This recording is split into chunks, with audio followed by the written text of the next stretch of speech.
Hi, welcome back to Upbeat. We're glad you're joining us. Today we want to talk about surviving a heart attack.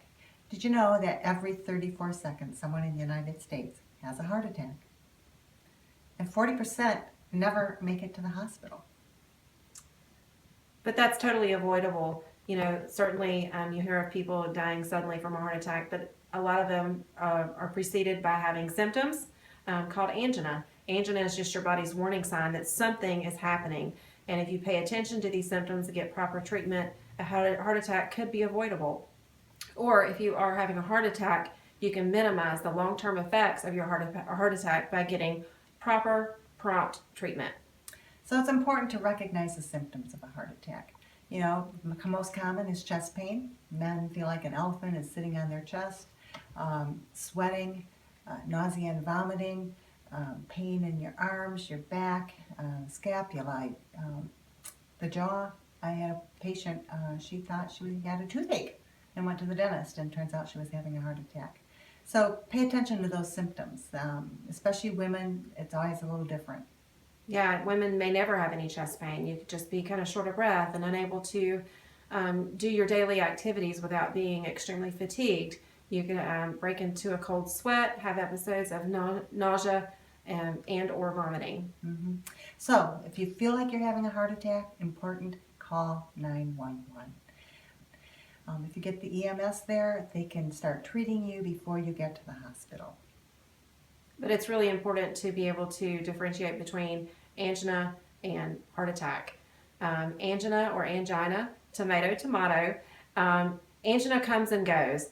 Heart attack comes and stays. So usually the symptoms come on with exertion, whether it's you're doing outside doing yard work, you're doing housework, you're exercising, or even sex. Any kind of thing that exerts your body can cause any of those symptoms that you just talked about to come on.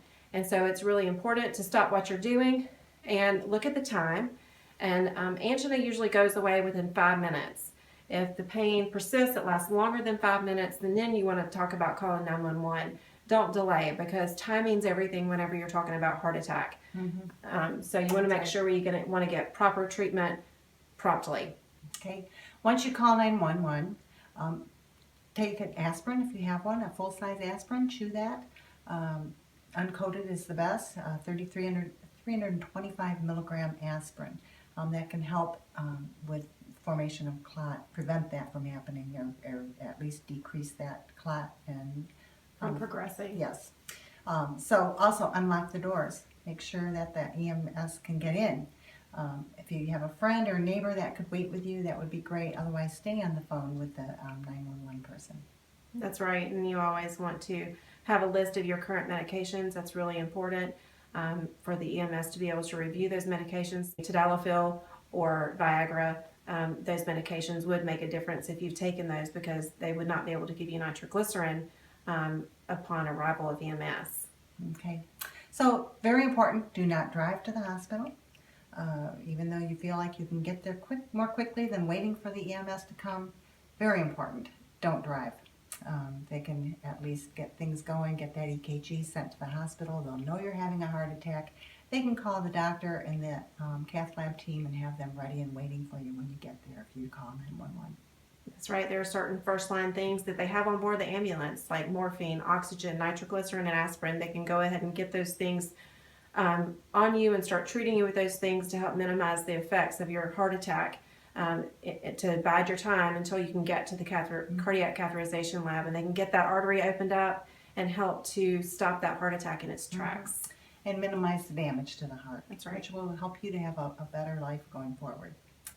So, just to review, if you feel like you're having a heart attack, call 911, chew an aspirin, get your meds ready, unlock the door, and hopefully that will increase your chances of surviving a heart attack. We're glad you joined us today. We hope that we helped you to understand things a little bit better. Please feel free to like, share, and comment on our videos, and don't forget to stay upbeat.